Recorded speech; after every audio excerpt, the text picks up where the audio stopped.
Muito bom dia, a graça e a paz do Senhor Jesus, amém, irmãos? Estamos felizes por estarmos aqui nesta manhã, sim ou não? Amém? Abram suas Bíblias, Evangelho de Lucas, capítulo 14. Nós estamos começando hoje uma nova série na Luz Flamboyante, que se chama Quanto Me Vale Deus? Essa, na verdade, é uma pergunta, tá bom? Essa não é uma afirmação. Nós estamos provocando todos vocês e todos nós a nos perguntarmos quanto nos vale Deus. E isso não quer dizer que nós estamos querendo estabelecer o valor de Deus nele mesmo, porque na verdade os atributos de Deus, eles são invioláveis. Deus, ele é, e ponto final. O que nós estamos pretendendo com essa série é oportunizar cada um de nós, como cristãos, como homens e mulheres, como pessoas, humanos que somos, avaliarmos qual o valor que de fato Deus assume em nossas vidas e em nossos corações, amém? Vamos para a leitura do texto então, Lucas capítulo 14, versículo 25. Uma grande multidão ia acompanhando Jesus. Este, voltando-se para ela, disse: se alguém vem a mim e ama o seu pai, sua mãe, sua mulher, seus filhos, seus irmãos e irmãs, e até sua própria vida mais do que a mim, não pode ser meu discípulo. Repetindo: se alguém vem a mim e ama o seu pai, sua mãe, sua mulher, seus filhos, seus irmãos e irmãs, e até sua própria vida mais do que a mim, não pode ser meu discípulo. E aquele que não carrega sua cruz e não me segue, não pode ser meu discípulo. Versículo 28. Qual de vocês, se quiser construir uma torre, primeiro não se assenta e calcula o preço, para ver se tem dinheiro suficiente para completá-la? Pois se lançar o alicerce e não for capaz de terminá-la, todos os que a virem rirão dele, dizendo: este homem começou a construir e não foi capaz de terminar. Versículo 31. Ou qual é o rei que, pretendendo sair à guerra contra outro rei, primeiro não se assenta e pensa se com 10.000 homens é capaz de enfrentar aquele que vem contra ele com 20.000? Se não for capaz, enviará uma delegação enquanto o outro ainda está longe e pedirá um acordo de paz. Versículo 33. Da mesma forma, qualquer de vocês que não renunciar a tudo o que possui, não pode ser meu discípulo. Repetindo: da mesma forma, qualquer de vocês que não renunciar a tudo que possui, não pode ser meu discípulo. Versículo 34, para terminarmos. O sal é bom, mas se ele perder o sabor, como restaurá-lo? Não serve nem para o solo, nem para adubo, é jogado fora. Aquele que tem ouvidos para ouvir, ouça. Repita comigo: aquele que tem ouvidos para ouvir, ouça.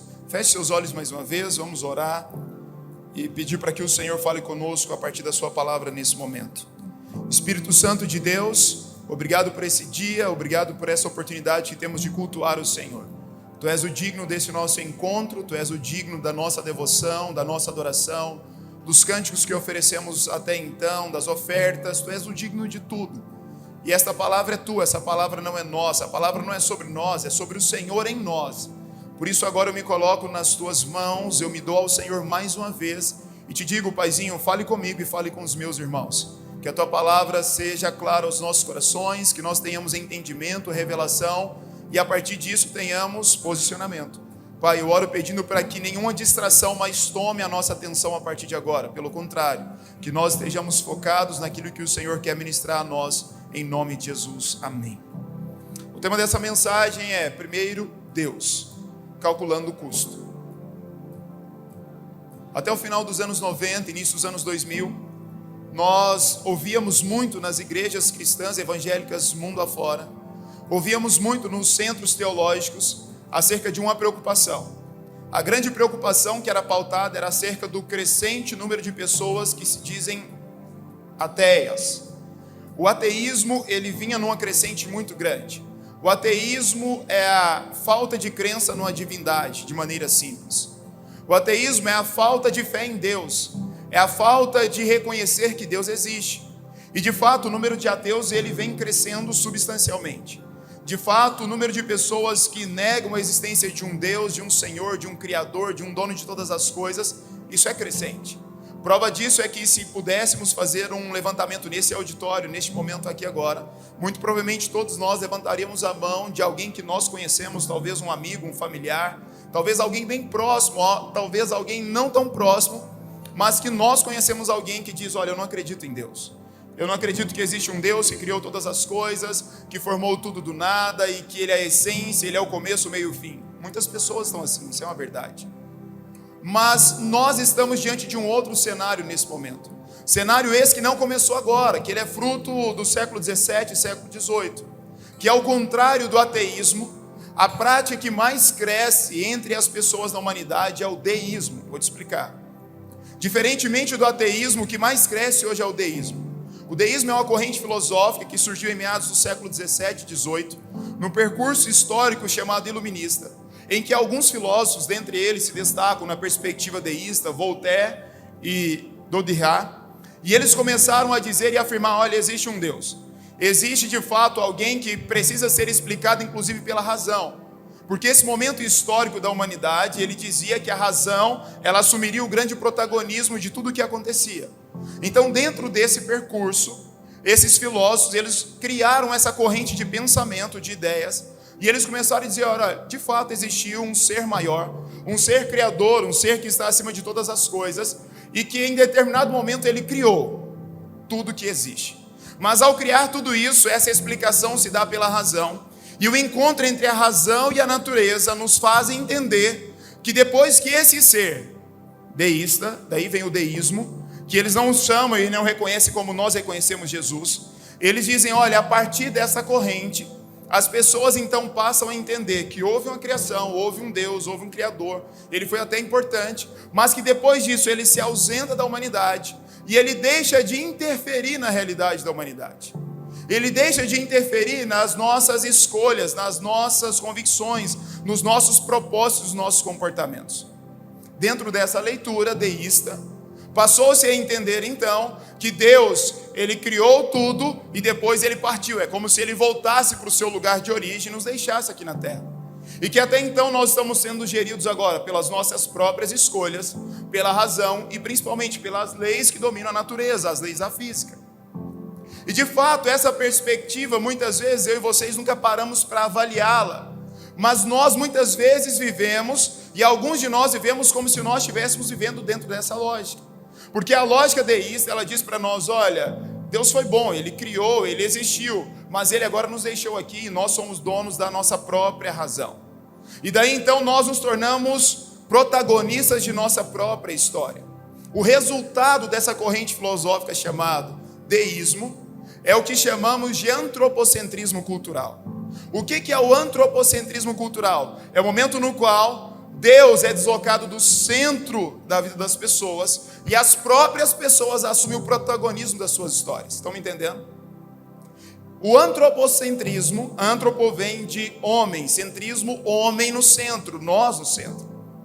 E hoje a humanidade, e hoje os comportamentos, as atitudes e as escolhas que mais crescem apontam para a humanidade que se coloca no centro de tudo.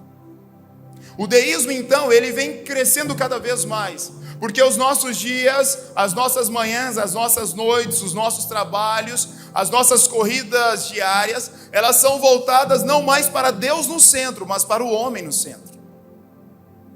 Daí então, eu começo trazendo essa provocação a mim e a vocês. Quem está no centro da nossa vida? Quem é o Senhor da nossa história? Nós de fato confiamos em Deus como Criador, mas também como Senhor, Salvador, mas também como Senhor ainda dos nossos dias? Ou nós estamos sendo submetidos a essa era do deísmo? Olha, Deus é legal, Deus criou tudo, mas agora é conosco, agora é tudo sobre nós e pouco sobre Ele. Nós vemos isso nas escolhas, nos comportamentos. Um dia desse eu conversava com a minha esposa a partir de uma reflexão que eu vi de alguém dizendo: quantos de nós aqui já não optamos por mudarmos de uma casa, mudarmos de um bairro, mudarmos de uma cidade, mudarmos de um estado em prol de um emprego? Isso é relevante. Em prol de uma oportunidade de melhoria de vida, isso também é relevante. Mas quantos de nós já avaliamos fazer uma mudança radical em nossas vidas em prol do nosso relacionamento com Deus? Nós temos coragem de mudar de lugares, nós temos coragem de mudar de estações, de relacionamentos em prol de nós mesmos no centro. Mas quando é que nós de fato avaliaremos a importância das mudanças que nós precisamos fazer a partir dos lugares em que nós estaremos mais próximos de Deus? Você já ouviu falar que alguém mudou de bairro para ficar perto do bairro que é a igreja em que ele está congregando, frequentando, e para que ele pudesse servir com mais qualidade a Deus e crescesse?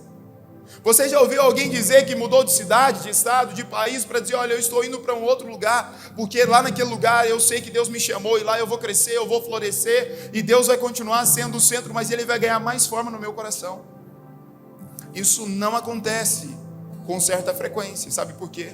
Porque cada vez mais é o homem no centro, e cada vez menos Deus no centro.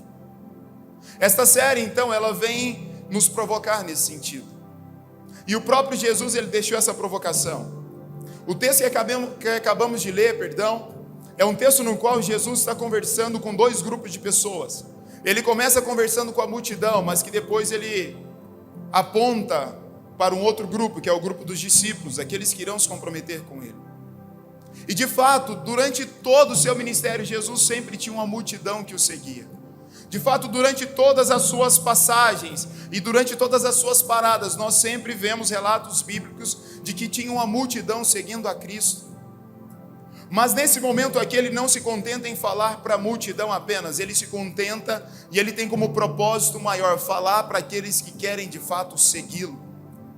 Para aqueles que querem de fato romper com a lógica de não apenas usufruírem do que Deus pode dar a eles, mas para aqueles que querem de fato viverem com Deus, tendo Deus como sendo as suas vidas.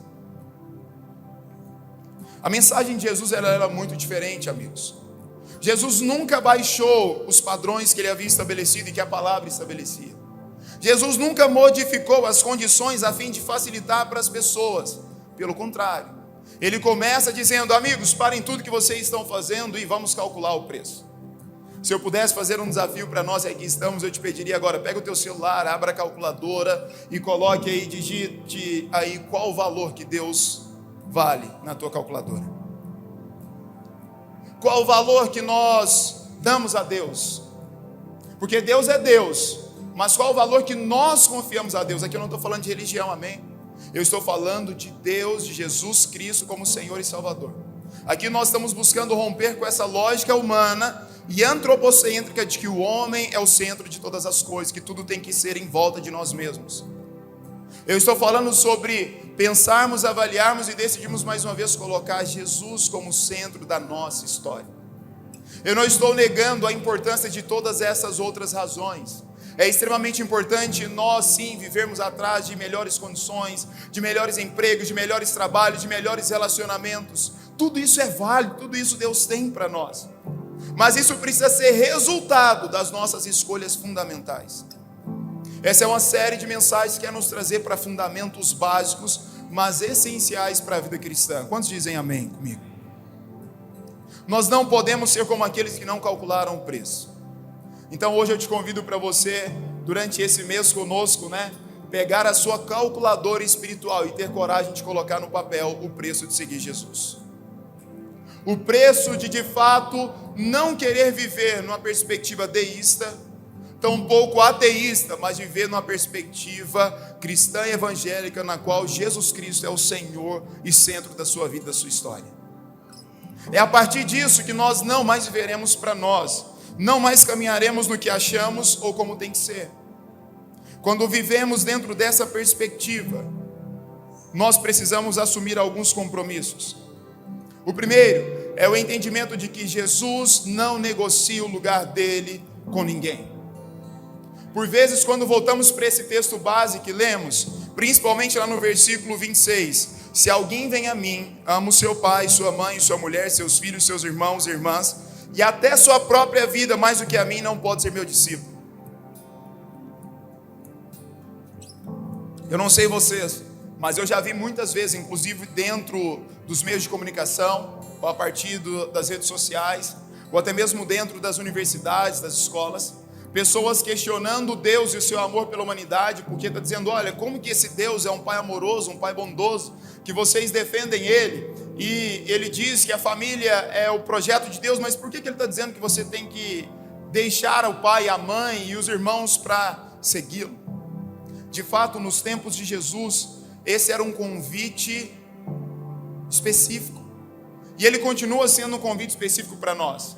Mas no tempo de Jesus, em que Jesus estava encarnado, Deus encarnado, de fato, quando Jesus chama os primeiros discípulos, quando ele chama Simão, Quando ele chama Mateus, quando ele vai chamando cada um daqueles discípulos, nós vemos que imediatamente eles paravam tudo o que eles estavam fazendo e eles seguiam Jesus. De fato, naquele momento em que Jesus era Deus encarnado, porque agora Jesus é Deus em nós, amém? Jesus agora é Deus em nós, é o Espírito Santo em nós, ele está aqui dentro. Mas naquele momento, de fato, ele tinha assumido uma forma natural, humana, como eu e vocês. E quando ele chegou para Mateus lá na coletoria e disse: Mateus, pare tudo e me siga, era literalmente dizendo: Mateus, pare tudo e me siga. De chosen na veia. Mas para nós, o entendimento disso aqui não é que Jesus não está dando a importância para pai, mãe, irmão, irmã, família. Não.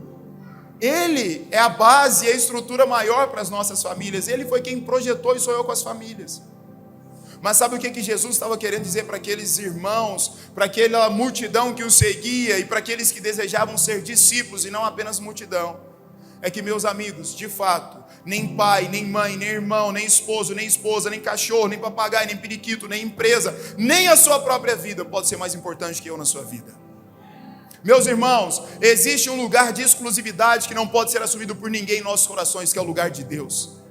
Todas as vezes que seja pai, mãe, amigo ou amiga, irmão ou irmã, filho ou filha, assume o lugar de Deus, é antropocentrismo. É o homem no centro, é a humanidade no centro, é uma prática deísta e não é uma prática cristã.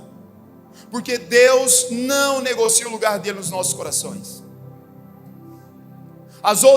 Essas outras coisas, elas são valiosas sim. Elas são importantes sim. Nós temos, tanto é que quando Paulo escreve aos irmãos de Éfeso, ele diz aos homens, aos maridos: amem as suas esposas e deem a vida por elas como Cristo amou a igreja e deu a vida por eles. Ele não está falando de um amor que é fraco, que é frágil, um amor que não é forte, um amor que não é sincero, pelo contrário. Mas ele disse: olha, ame a sua esposa como eu amei a igreja, como eu dei a vida pela igreja. Então o Senhor quer que nós possamos dar a vida pela igreja e pelas nossas esposas, melhor dizendo. Mas sabe qual que é a grande verdade? Que antes de dar a vida pela esposa, nós temos que ter coragem de dar a vida para ele, porque senão de nada adiantou. Tem muitos homens que são capazes de dar a vida pela esposa, mas não são capazes de dar a vida para Deus. Tem muitos pais que acordam de manhã, de tarde, de noite, que dão a vida pelos filhos. E eu sou pai, irmãos. Eu sei o quanto isso mexe conosco. Eu sou pai de 2, né? Mas eu sei o quanto isso mexe conosco. O desejo maior do nosso coração é guardar, é proteger, é blindar, é cuidar dos nossos filhos e, se possível for, passar as dores no lugar deles. Falava essa semana com um jovem pai e dizia para ele, cara, ele falando sobre o filho dele que passou 2 dias com uma diarreia constante, com mal-estar, e os médicos não descobriam. Ele falou assim: cara, eu parei tudo, parei trabalho para cuidar do meu filho. Eu falei: cara, é isso é ser pai. A nossa vontade é estar no lugar do filho, né? A nossa oração era: Deus, se possível for, me coloque para passar essa dor no lugar do meu filho. Isso é certo, irmãos, isso é lindo, isso merece aplauso, isso é ser pai, isso é ser mãe. Mas a pergunta é: qual foi a vez que nós dissemos: se preciso for, eu quero passar isso no lugar de Jesus?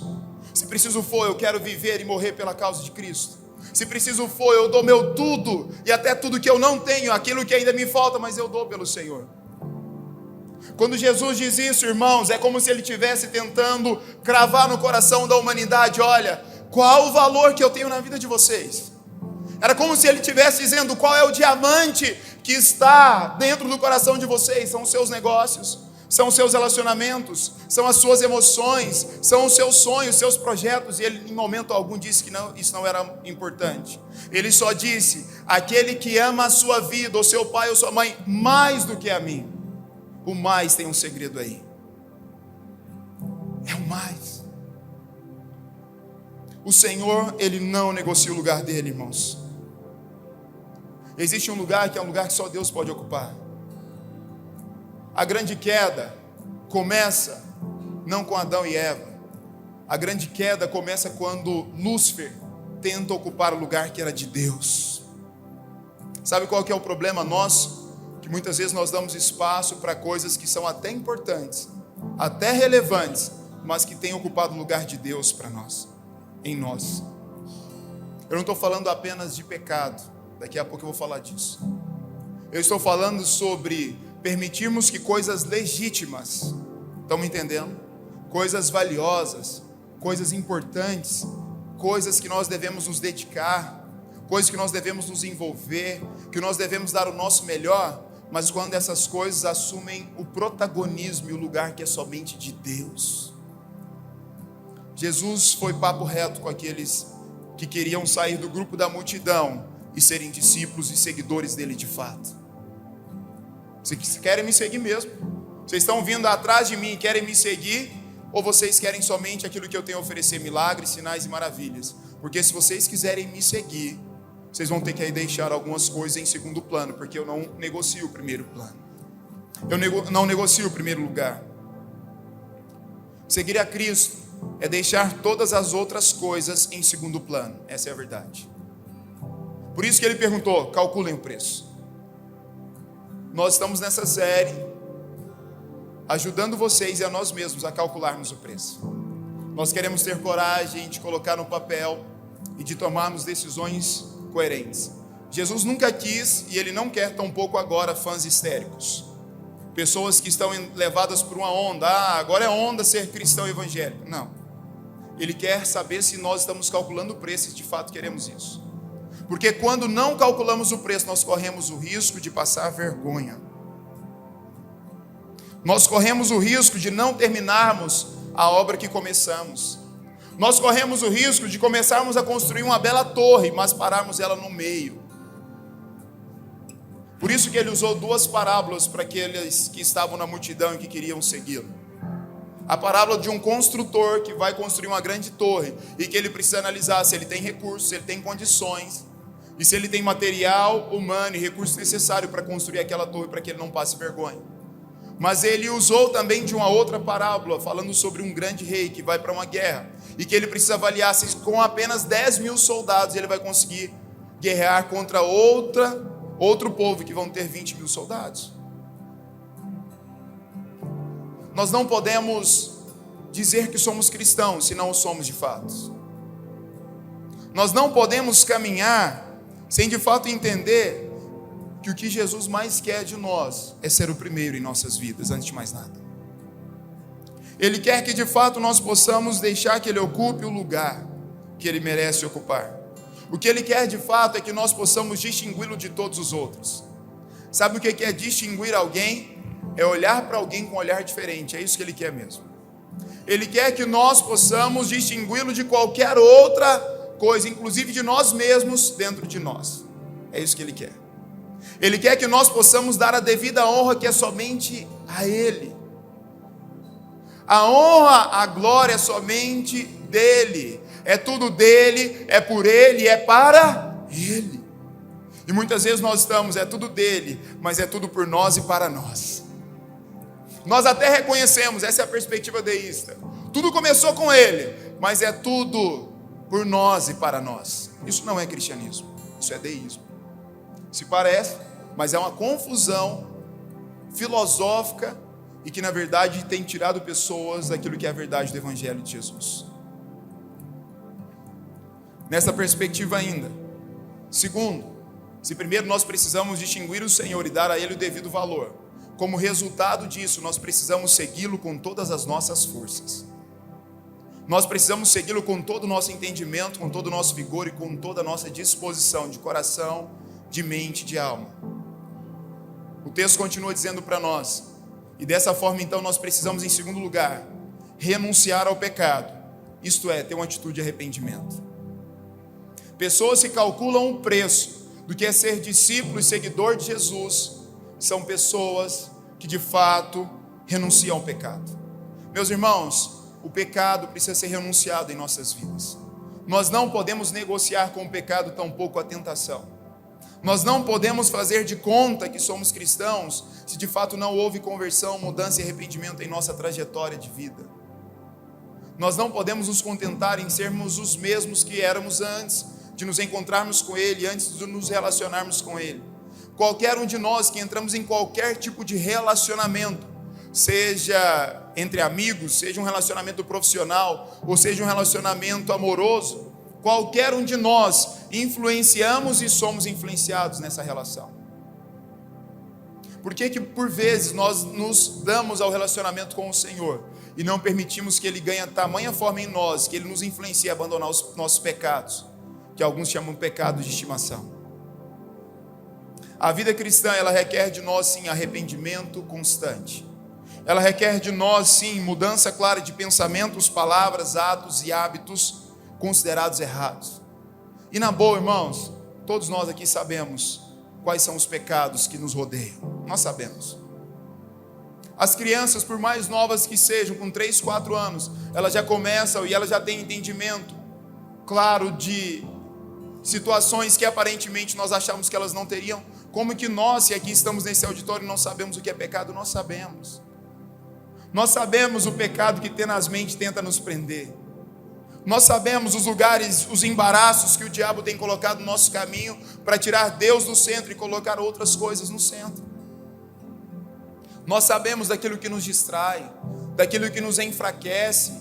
E eu digo que nos enfraquece na alma, depois no corpo e no espírito. É espírito, alma e corpo. Um espírito fraco, ele tem a sua alma fragilizada e ele tem o seu corpo fragilizado. Provérbios diz que as boas notícias, elas revigoram os ossos. E o que é evangelho? Boas notícias, boas novas.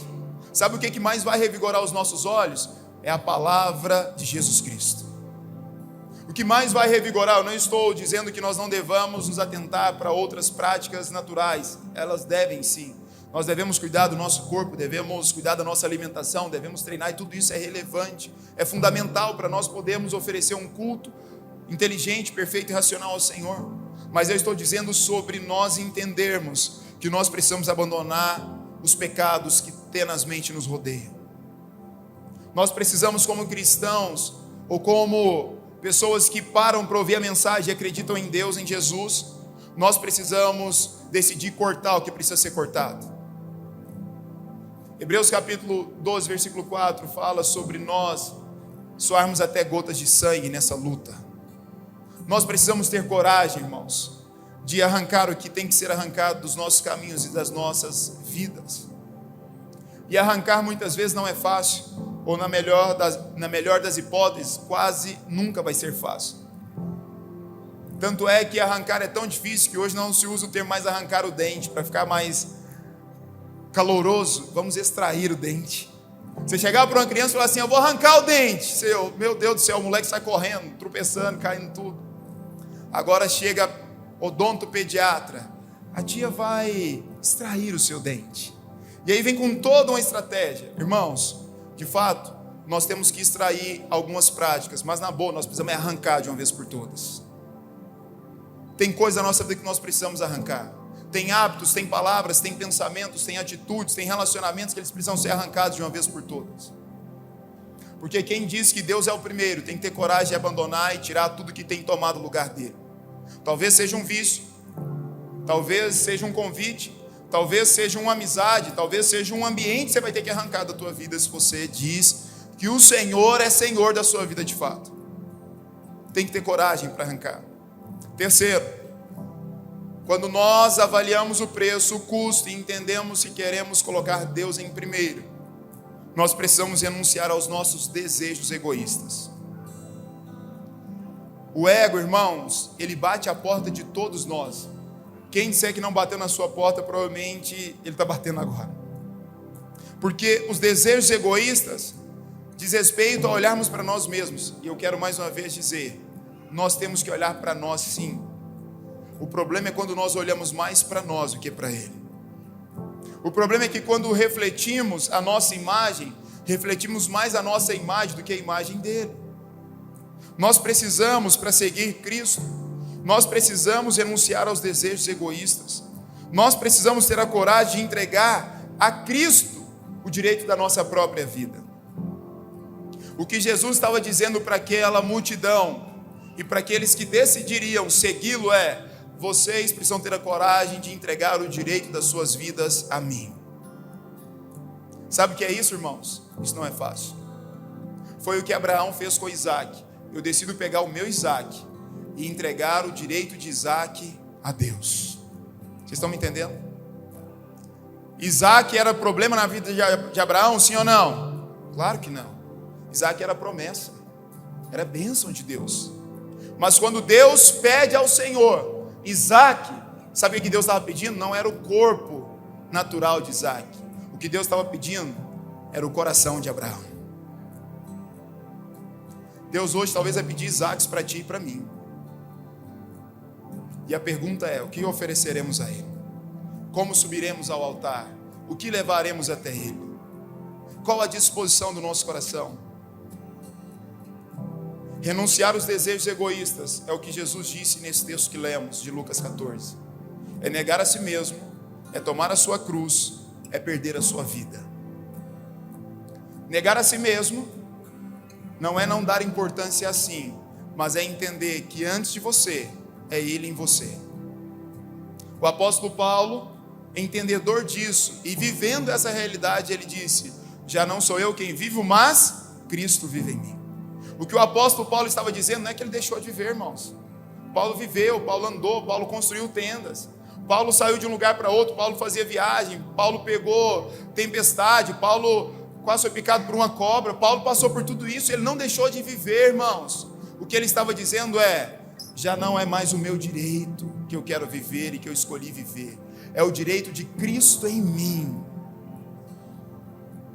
O convite do Evangelho de Jesus é: já não é mais vivermos com os nossos próprios direitos.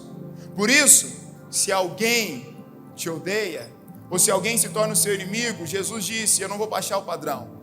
Ore pelos seus inimigos. Sabe o que é isso? Orar pelo inimigo é dizer que o Jesus é o centro do seu coração, de tal forma que você não vai fazer o que naturalmente você faria, que é odiar o seu inimigo, que é torcer para que tudo dê errado para ele, para que ele não prospere, para que ele não cresça, é para que ele tropece quando ele for descer as escadas.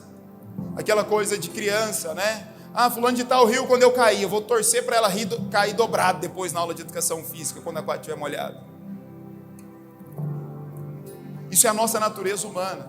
Agora, daqueles que deixaram Jesus e calcularam um preço e querem que Jesus seja o centro, eles são capazes de renunciar ao seu próprio ego, à sua própria vaidade, dizer: Senhor, eu até não gostaria, mas eu vou orar pelos meus inimigos. Eu até tenho dificuldades, mas eu decido perdoar aqueles que me caluniam.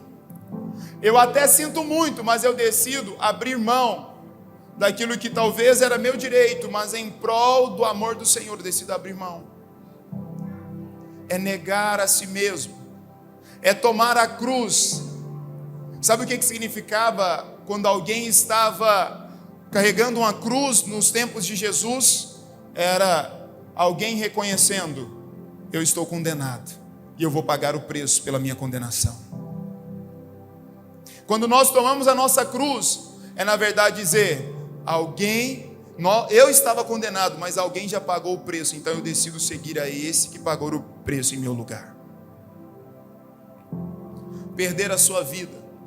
No Evangelho de Mateus, no Evangelho de Lucas, o próprio Jesus disse, Mateus capítulo 16, versículo 25: aquele que quer encontrar a sua vida, perdê-la-á, mas aquele que encontrar em mim, achá-la-á. Sabe o que é isso? De fato, entender o valor de Deus e dar a Ele o devido valor é quando nós encontraremos a verdadeira razão e sentido para as nossas vidas e existências. É tempo de nós termos coragem de falar assim: eu sou capaz de perder a minha vida, mas eu vou achar nele a vida eterna. Eu sou capaz de abrir mão das minhas intenções, mas eu quero viver as intenções dele. Eu sou capaz de abrir mão do meu propósito que eu queria viver para ver o propósito dele. Isso é fácil? Isso é muito difícil. Não estou dizendo que é fácil. Isso é muito difícil. Imagina Abraão vendo Isaac. Nasceu o menino. Lindo, bonito, cheiroso. Como era filho da promessa, imagino que ele era muito bem cuidado. Eu imagino que Isaac tinha os melhores brinquedos da época. Eu imagino o menino Isaac sendo cuidado, usando o melhor perfume da época. Eu imagino que se Isaac arrancasse o tampão do dedo, Abraão já chegava, Sara chegava, todos preocupados: ai meu Deus, chamava os servos: cuida de Isaac. Mas quando o Senhor pede Isaac, Abraão se submete. Tanto é que o Senhor provê Porque além de ser Senhor e soberano sobre todas as coisas, Ele de fato provou que Ele tinha o primeiro lugar no coração de Abraão. Muitas vezes nós temos promessas e deixamos com que essas promessas tirem Deus do primeiro lugar em nossas vidas. Quantos aqui já oraram pedindo algo a Deus? Quantos já? Amém ou não? Quantos já tiveram orações respondidas? Amém? Deus responde às nossas orações. Deus responde às nossas orações. Deus responde, Deus nos ouve. Deus é um Pai amoroso, um Deus bondoso que nos socorre nos momentos mais difíceis, que Ele está sempre conosco. Ele nos ouve, irmãos. Ele nos ouve. Mas a pergunta é, quando Ele nos dá aquilo que pedimos, o que fazemos com isso? Aquilo lá se torna o nosso ídolo, que é o que o saudoso Timothy Keller, ele escreve no livro dele, que eu deixo como indicação para vocês, Deuses Falsos. Timothy Keller, nesse livro, ele escreveu de maneira inteligentíssima, dizendo, olha, o poder, o sucesso, o dinheiro e o sexo têm se tornado deuses desta era, mas eles não vão nos trazer a verdadeira felicidade. Nós só encontramos no verdadeiro Deus, que é Jesus Cristo de Nazaré. Quarto, precisamos fazer de Cristo o Senhor de todas as áreas da nossa vida, sejam elas áreas públicas ou privadas. Essa é uma reivindicação radical da Bíblia. Deus nos quer por inteiro, irmãos. Jesus nos quer por inteiros. Ele não nos quer aqui. Ele nos quer no quarto, no lugar secreto. Mas Ele nos quer na rua, na praça. Ele nos quer no nosso local de emprego. Ele nos quer na sala de espera do banco, do médico.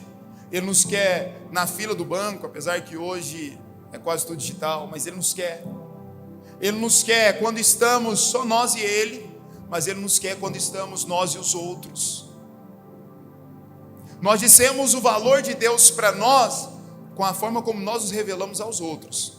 Estão me entendendo? Então a forma como eu me porto aos outros, diante dos outros e diante das circunstâncias, revelam quanto me vale Deus. A forma como eu lido com o dia mal revela quanto me vale Deus. A forma como eu lido com o dia bom, da conquista, da glória, me revela quanto me vale Deus. Eu me lembro de uma história contada pelo pastor Cláudio Duarte, que ele dizia que na igreja dele tinha um jovem que não tinha dinheiro nem para comprar uma bicicleta. E tem momentos da vida que nós passamos por isso. E de fato aquele jovem começou a orar, Deus, eu quero uma bicicleta, eu preciso de uma bicicleta, vai me ajudar a ir para o trabalho, a continuar os meus estudos e tudo mais. E esse jovem começou a buscar, pedir a Deus, e Deus deu uma bicicleta para esse jovem. Uau, que legal! E esse jovem continuou participando, envolvido com Deus, com a igreja, com a comunidade, com a família. Começou a crescer no trabalho, e ele falou assim, Deus, mas eu sou feio demais. Tinha uma bicicleta, mas era muito feio. Começou a orar, Deus, me dê uma esposa. Tá difícil, mas me dê uma esposa. Faça um milagre, me dê uma esposa. E se não for pedir muito, me dê uma esposa bonita, apesar de eu ser feio. E ele continuou pedindo, Deus, me dê. O que Deus fez? Deus ouve as nossas orações. Deus deu uma esposa linda para ele.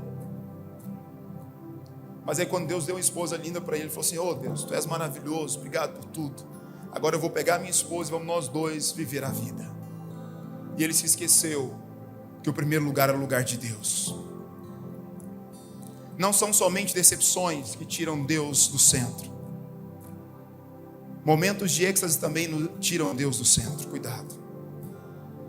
Nós precisamos entender e definir qual o lugar que Deus ocupa em nossas vidas. A nossa carreira, os nossos relacionamentos conjugais, familiares, profissionais, nosso dinheiro, nosso tempo. Deus quer isso para Ele também.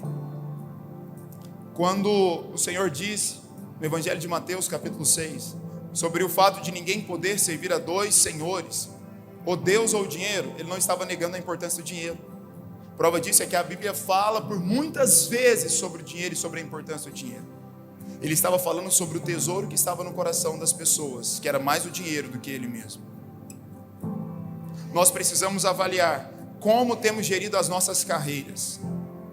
As nossas carreiras são em prol da glória nossa, dos prazeres nossos, das vaidades nossas, ou as nossas carreiras são para a glória de Deus? Nós precisamos avaliar os nossos relacionamentos conjugais, familiares e de amizade. É muito bom estarmos juntos. Salmo capítulo 133 fala como é bom e agradável os irmãos viverem unidos. Isso é muito precioso, isso é belo, isso é lindo, isso é bíblico. Deus não nos fez para ficarmos sozinhos. Mas a pergunta é, quando você está rodeado, sentado à mesa com seus amigos, o Senhor continua sendo o centro. A conversa que rola ali, as pautas, as intenções, qual o momento da conversa entre amigos que se reúnem frequentemente, em que o Senhor continua sendo o centro, em que Ele é entronizado, Ele é digno da adoração e do louvor daquele momento. Os nossos relacionamentos conjugais, os nossos relacionamentos com os nossos filhos, o Senhor ainda é o centro, Ele ainda é o primeiro. Deus, obrigado porque o Senhor me deu um casamento, mas agora fica de lado, ou a razão me diz que o Senhor está de lado, e pode deixar que eu toque o bonde aqui, eu vou ver minha vida feliz com minha esposa, com os meus filhos, ou para quem tem o esposo, ou o namorado, a namorada, e as coisas começaram a acontecer. Cuidado. De pouco adiantará regarmos a nós em secreto, ou negarmos a nós em secreto, se o negarmos publicamente. De pouco adianta nós, quando estamos aqui, confessarmos Jesus, se publicamente nós o negamos com as nossas atitudes e escolhas. Termino essa mensagem dizendo para mim e para você que nós podemos e precisamos mudar essa realidade. Nós podemos e precisamos fazer o que tem que ser feito, de acordo a dar glória a Deus sempre. A declaração de Jesus é que Ele é Senhor sobre nós. Jesus não veio apenas para nos salvar, redimir dos pecados. Essa é uma das suas ações, importantíssimas, indispensáveis, senão nós estaríamos ainda fadados ao inferno. Mas existe um processo de complementação, que é salvação e senhorio de Cristo. É sobre Jesus ser o Senhor e protagonista da minha e da sua história. De uma vez por todas, precisamos entender que somos chamados não somente para seguir a Cristo particularmente, mas também para confessá-lo, dando-lhe o primeiro lugar em nossos corações, escolhas e comportamentos. Quantos querem isso para a sua vida? Você pode se colocar de pé no teu lugar?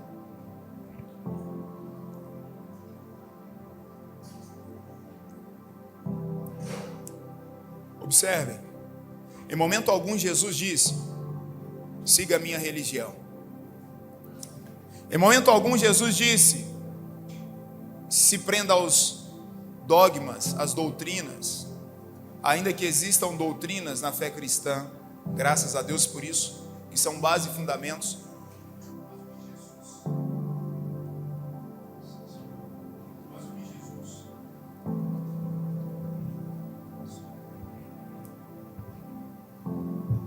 Mas o que Jesus disse naquele momento para eles, e que Ele está dizendo para nós hoje é: sigam-me.